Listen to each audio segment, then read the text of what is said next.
Cricket, lovely cricket, at last where I saw it.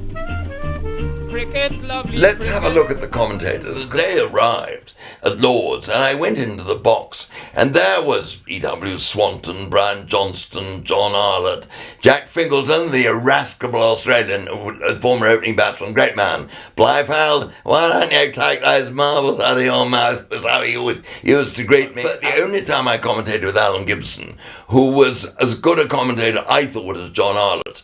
But like John Arlott, he had a fairly insatiable thirst. Unlike John Arlott, he didn't quite know when to stop. Yes. And he get Arlott the wine list. Arlott looked at him and said, we'll have 5 of the red and 3 of the white. And the waiter, who didn't know who he was talking to, the wine waiter, said, glasses. Glasses, you stupid man. Bottles, of course. And Michael Duke Hastings, who was still the producer then, rather strange choice, because he hated cricket. But there we are, that's the way these things happen at the BBC. And although John himself, with that enormous nose and those bushy eyebrows, was not actually a ladies' man, really. He had an enormous number of lady followers, which was splendid. He was the only person I've ever known who could pick up the lobe of his ear, tuck it into the rest of it, and just leave it, and it would stay there. And a lady wrote to him saying, you know, you really must be more careful. Do you know the other day you said the bowler's holding the batsman's willy? Now, it wasn't Arlo, as we called him, who first saw him. It was Trevor Bailey who was summarising with him. Now, Trevor knew there was a word for people who did things like this. He couldn't quite get it.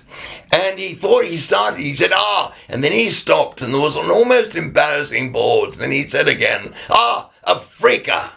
And Arlo was happy to run with that. Yes, he said, we've got a freaker. Not very shapely, and it's masculine. And it has, I think, seen the last of its cricket for the day.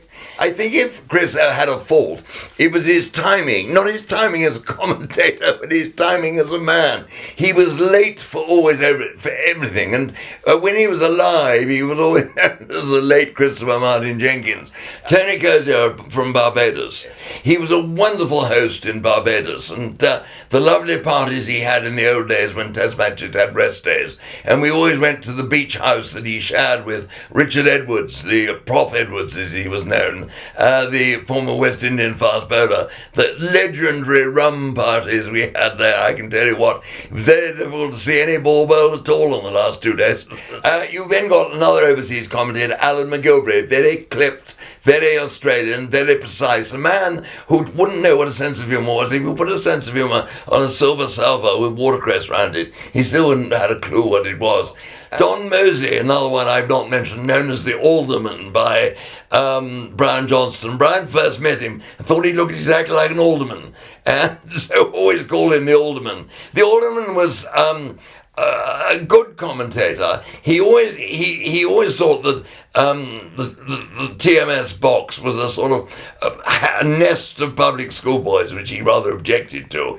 And he once wrote a splendid book called The Best Job in the World, in which he spent 249 pages saying what a bloody awful lot we were. No, he said, the first 3 or 4, and then you may call me Prince. And we called him Prince, and everyone thought we had a dog in the box. He said, I'll keep you posted, but first I want to tell you, cricket lovers, that this Jackson's a fast bowler, and the reason I know he's a fast bowler is that he's got 4 short legs and his balls swing both ways. I suppose everyone I've ever commentated with has had some sort of influence on me, in that one has listened to them and all the rest. But I think eventually you find your own level and your own way of commentating, and it's desperately important to be yourself. If you are trying to be someone else, it becomes contrived and beastly. And I remember very much saying this to Jonathan Agnew before he did his first Test match for the BBC at Headingley in '91. He suddenly said to me, Blurs, what's the secret of this? And I said, look, be yourself, and you will find that you acquire your own style. It may not come at once, but it comes in time, and that is you. And there endeth the first lesson. Cricket, lovely cricket, at last where I saw it. Cricket, lovely cricket, at last where I saw it. Yardley tried his best, Goddard won the test.